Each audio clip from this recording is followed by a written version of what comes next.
So at the time I was living in Nice, and of course around that area you have lots of climbs, lots of difficult climbs. But over the years, even I guess the 10 years before I got there, guys had used the Madone as a test climb. Starts in Menton, which is really the last French village before you get to Italy.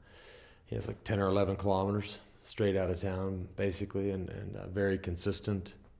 Not easy, but not too difficult. And just kind of became this mythical thing that people would go and see how fast they could get up it and see what their time was. And so beginning in 1998, I started using it as a test. I went there in '99, just on a normal training ride. This was my first year. I hadn't even won the Tour yet. And I went down with heavy wheels and a jacket on and pump on my bike and saddlebag, and took it all off and did the time on my own and never went any faster. It's pretty amazing. I must have hit it on just a perfect day. What was the time? 30:45, I believe, with a lot of watts.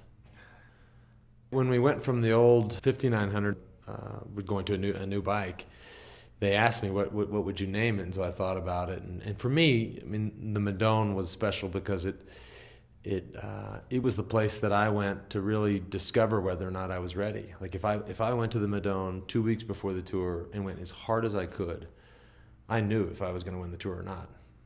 It always told me the right things. But had I gone and been a minute and a half slower, I would have known that I wasn't ready. Even during this comeback, I've spent plenty of time on the Madone, testing the Madone.